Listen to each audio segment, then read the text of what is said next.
BJP ने 11 साल बाद मोदी के नेतृत्व में आने के बाद अब की बार राज्यसभा में भी पूर्ण बहुमत पा लिया है। जी हां, अब ये पूर्ण बहुमत, चूंकि अब तक सिर्फ लोकसभा में बहुमत था, उच्च सदन में बहुमत नहीं था, लेकिन उसके बावजूद बीजेपी ने बहुत बड़े बड़े कारनामे कर डाले। तो आखिरकार ये बीजेपी जो अब सत्ता में राज्यसभा में भी उसको बहुमत मिल चुका है, तो क्या बड़ा करने जा रही है? 370, राम मंदिर और बहुत बड़े बड़े कानून, ट्रिपल तलाक, जो कि बिना राज्यसभा के बहुमत के वक्फ अधिनियम एक्ट जो बदला हुआ है, वो बिना इतने बड़े बड़े बिल जो बिना राज्यसभा के बहुमत के पास करा लिया, अब तो राज्यसभा में भी बहुमत आ गया। तो आखिरकार क्या करने जा रही है बीजेपी? और ये मानसून सत्र उसमें भी खास है। और क्यों खास है आपको बताने जा रहे हैं, क्योंकि इसके पीछे नीतीश कुमार हैं। आपको दिखाएंगे इस वीडियो में, और राज्यसभा के आंकड़े भी दिखाएंगे जहां बीजेपी ने भगवा लहरा करके पहली बार मोदी के नेतृत्व में लोकसभा और राज्यसभा में अपने पैर को इस तरह मजबूती से जमाया है, मानो अब किला फतेह तो हो ही चुका है।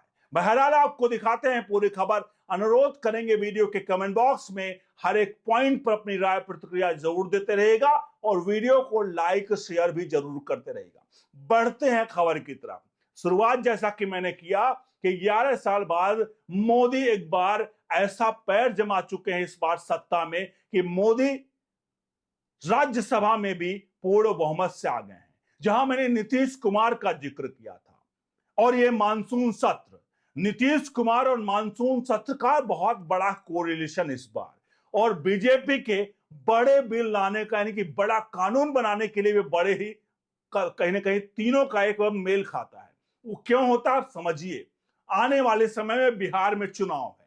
बिहार चुनाव में मशगुल जो है नीतीश कुमार ने अब ऐलान कर दिया है वहां पर कुछ यूनिट बिजली के बिल मुफ्त देने का। इससे साफ लग रहा है कि नीतीश कुमार के माथे पर पसीना जरूर है। ऐसे में नीतीश कुमार इस वक्त कोई भी ऐसी चाल नहीं चलेंगे जिससे वो सत्ता से दूर हो।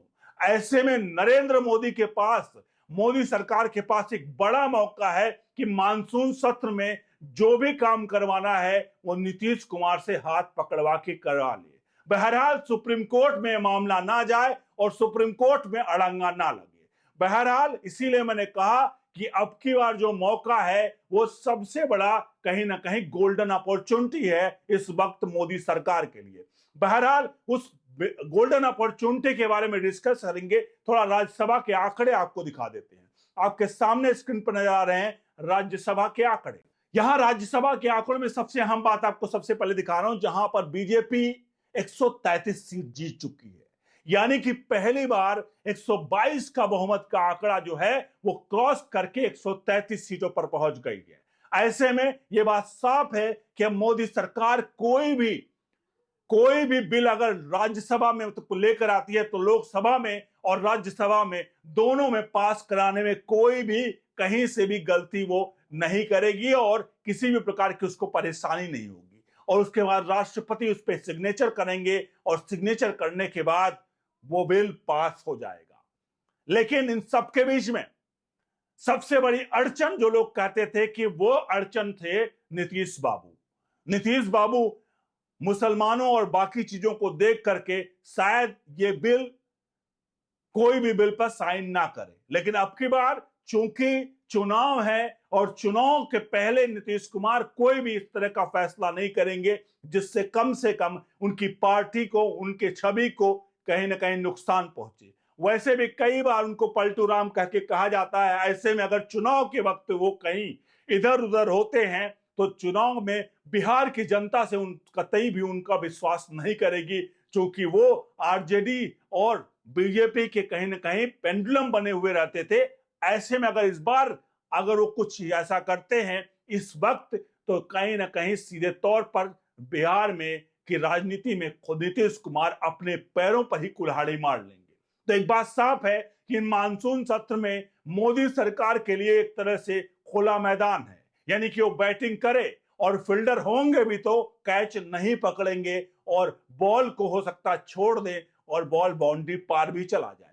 ये स्थिति इस वक्त है मोदी सरकार के उसके लिए आने वाले कानून की। तो अब शुरू हो रहे 21 जुलाई के मानसून सत्र से एक बात साफ है कि इस 21 जुलाई के से लेकर के एक महीने का जो वक्त है इस मानसून सत्र का, उसके बाद ही बिहार में चुनाव है। तो बीजेपी एक बड़े बिल से उम्मीद की जा रही कि कई बिल जो पेंडिंग है उसको इसी मानसून सत्र में उस पर मोहर लगाई जाएगी।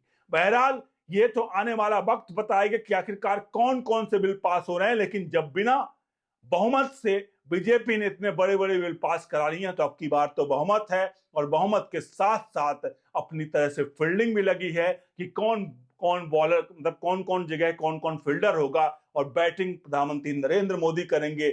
ऐसे में मास्टर स्ट्रोक और सिक्सर लगना तय है। बस आप अपने घरों में बैठकर देखिए कि आखिरकार होने क्या जा रहा है, और ये बड़ा कुछ बड़ा होने जा रहा है। इस बड़ा कितना बड़ा होगा अब आप समझ सकते हैं। जहां राम मंदिर 370 खत्म हुआ, यूसी ट्रिपल तलाक से लेकर कई बड़े बड़े कानून, सीए अगर ये लागू हो चुके हैं तो इससे बड़ा क्या होने वाला है।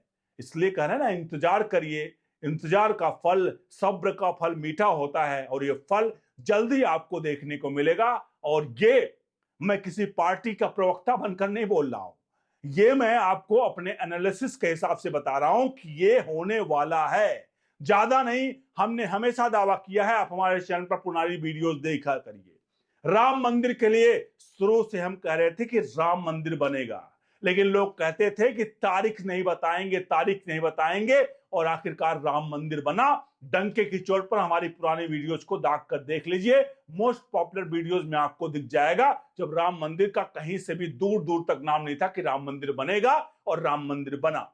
370 के बारे में जाकर के आप कुछ पुराने वीडियोस को देख लीजिए, जब हम कहते थे 370 खत्म होगा खत्म होगा खत्म होगा, और उसके बाद खत्म हुआ, और वो भी हमारी बातों पर मुहर लगी। और उसके बाद कई ऐसे मौकों पर जहां पर हमने अपने कहीं ना कहीं जो दावे किए उसकी पुष्टि हुई है। तो यहां पर इस मानसून सत्र में तैयार हो जाइए। हमने कहा ना कि अपने जो सीट के बेल्ट बांध लीजिए, और इस पर कहीं ना कहीं बड़ा बड़ा आपकी बार कुछ होने वाला है इस मानसून सत्र में, जहां पर कहीं ना कहीं मोदी सरकार जो है वो बड़ा फैसला लेगी, और वो फैसला आने वाले देश के दिशा और कहीं ना कहीं दशा वो सब कुछ निर्धारित करेगी। आप सभी से अनुरोध है, वीडियो के कमेंट बॉक्स में अपनी राय प्रतिक्रिया जरूर दीजिएगा, वीडियो को लाइक शेयर जरूर करिएगा। बने रहिए ओनली न्यूज इंडिया के साथ। बहुत बहुत धन्यवाद।